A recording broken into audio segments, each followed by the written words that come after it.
Hi guys, good afternoon. Sorry guys, என்னால் இன்னைக்கு episode இதயம் சீரியல் எபிசோடு என்னால் பார்க்க முடியல. கொஞ்சம் பர்சனல் ஒர்க்காக நான் வெளியில் போக வேண்டியிருந்தது. இப்போ தான் வந்தேன் கைஸ். வந்து பார்த்தா வீட்டில் பவர் கட் ஆகி போச்சு. என்ன பண்ணுறதுனே தெரியல. சப்ஸ்கிரைபர் வியூவர்ஸ்லாம் எதிர்பார்த்துட்டு இருக்காங்களே, நான் என்ன பண்ணுறது அப்படின்றப்பல தான் ஒரு துடுப்பு சீட்டாட்டம் ஜீ தமிழில் அந்த ப்ரிவியூ ப்ரோமோலாம் விடுவாங்க இல்லையா, ஸோ அதை வச்சே நம்ம ரிவ்யூ பண்ணிடலாம் அப்படின்னு சொல்லி ஒரு ஐடியா வந்து இப்போ நான் போட்டுட்ருக்கேன் கைஸ். ஏதாவது தவறுதலா இருந்தா மன்னிச்சுக்கோங்க. ஏன்னா நான் எபிசோட பத்தி நான் இப்ப பேசல. ரிவ்யூ தானே பண்ண போறேன்.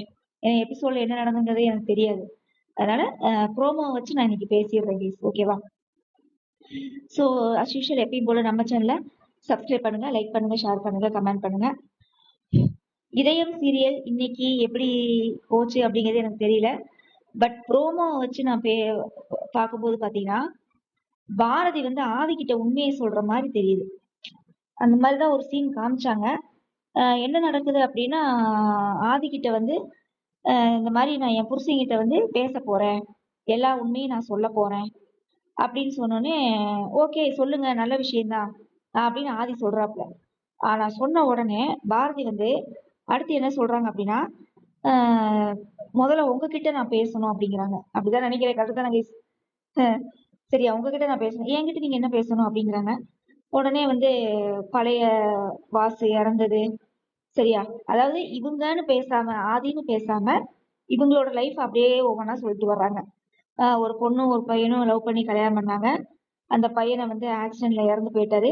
இறந்து போன அந்த ஆள்கிட்ட இருந்து இதயத்தை எடுத்து இன்னொருத்தருக்கு வச்சாங்க.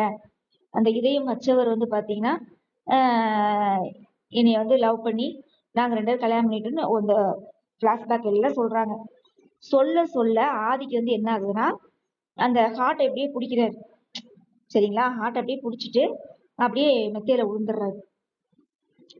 அதுக்கப்புறம் இன்னொரு ப்ரோமோ வந்துச்சு. அப்படி அதாவது பேர் வந்து அவங்க பேர் பாரதி, அவங்க அந்த புருஷன் பேர் வந்து ஆதின்னு சொல்லும் போது அவன் வந்து கீழே விழுந்துடுறான், மெத்தையில விழுந்துடுறான். அவன் என்ன சொன்னான்னு தெரியல அவளுக்கு. உடனே வந்து ஹாஸ்பிட்டல் அட்மிட் பண்றாங்க. இந்த நம்ம நிஷாக்கா இருக்குல்ல, நிஷாக்கா அது வந்து கத்துது. யார? பாரதியும் தமிழையும் கத்துது. உங்களுக்குலாம் விவஸ்தையே இல்லையா? எதுக்கு இப்படி பண்றீங்க? ஏன் அவனோட லைஃப்ல இப்படி விளையாண்டுட்டு இருக்கிறீங்க? உண்மையை எதுக்கெல்லாம் எதுக்காக இப்படிலாம் இந்த மாதிரிலாம் பேசுறீங்க? உங்களுக்குலாம் வேற விவஸ்தையே இல்லையா? அவரோட ஆதியோட லைஃப்ல ஏன் இப்படி இது விளையாண்டுட்டு இருக்கிறீங்க அப்படின்னு சொல்லி ஓவரா சவுண்ட் விட்டுட்டு இருக்குது. சரியா, அதுக்கப்புறம் டாக்டர் வந்து சத்தம் போடுறாப்புல, யாரு? தமிழையும் பாரதியும் சத்தம் போடுறாப்புல. இந்த மாதிரி நான் தான் எந்த உண்மையும் சொல்ல வேணாம்னு சொல்லியிருந்தேன்ல, பழைய உண்மையெல்லாம் தெரிஞ்சிச்சுன்னா அவருக்கு உயிருக்கே ஆபத்து ஏற்படும் நான் சொல்லியிருந்தேன் இல்லையா, அப்புறம் எதுக்கு சொன்னீங்க அப்படின்னு சொல்லி சொல்றாங்க. உடனே ஹாஸ்பிட்டல்ல அப்படியே நிக்கிறாங்க. அதாவது என்ன சொல்றாங்க அப்படின்னா, மௌனம் காப்பாளா இல்ல அந்த மௌனத்தை கலைக்கிறதுக்காக மறுபடியும் முயற்சி பண்ணுவாளான்னு கேக்குறாங்க ஒரு கேள்வி. எனக்கு அது கிளியரா தெரியல கேஸ், சரியா? அதாவது என்ன பொறுத்தளவு இப்ப நான் பேசுன வரைக்கும் நான் வச்சு நான் ரிவ்யூ பண்ணிடுறேன்.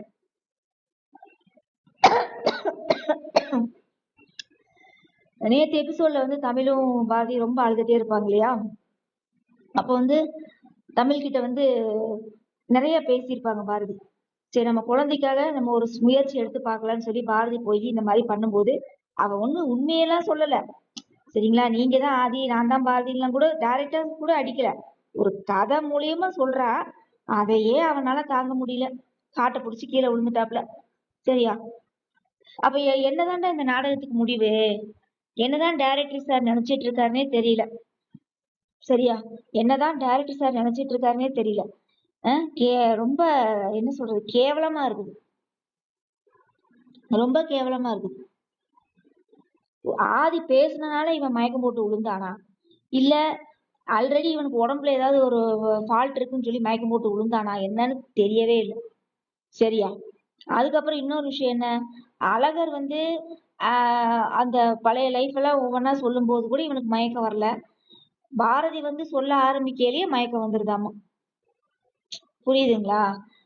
என்ன, எனக்கு ஒரு டவுட் மட்டும் கிளியர் பண்ணுங்க. ஹார்ட் பீட் வந்து துடிக்கிறது பெருசா இல்ல மைண்ட்ல இருக்கிற நினைவலைகள் பெருசா? எனக்கு அதை மட்டும் கொஞ்சம் டவுட் கிளியர் பண்ணுங்களேன். ஏன் சொல்றேன் அப்படின்னா, உள்ள இருக்கிறது வாசு இதயம். வாசு வந்து எப்படியும் பாரதியை தேடிதானே போக போகுது. ஆனா இவன் வந்து நீங்க நல்லா கவனிச்சு பாத்தீங்கன்னா இந்த இடத்துல ஒரு ட்விஸ்ட் இருக்கும் நாடகத்துல. நம்மளையே முட்டாள் ஆக்கியிருப்பாங்க. என்னன்னு பாத்தீங்கன்னா இவனுக்கு வந்து ஹார்ட் எடுத்து வச்சிருப்பாங்களாமா. ஹார்ட் எடுத்து வச்ச உடனே வந்து இவனுக்கு பாரதினா யாருன்னே தெரியாது அப்ப. புரியுதுங்களா? பாரதினா யாருன்னே தெரியாது. ஆனா பாரதிய வந்து பக்கத்து செவுத்துல தெருவுல நடந்தாலும் சரி, வீட்டுக்குள்ள நடந்தாலும் சரி, இல்ல பக்கத்து வீட்டுல நடந்தாலும் சரி, இல்ல கோயிலுக்குள்ள என்ட்ரன்ஸ்ல வந்தாலும் சரி, இவனுக்கு ஹார்ட் பீட் அப்படியே துடிக்குமாமா. யாரையோ தேடுற மாதிரி இருக்குமாமா.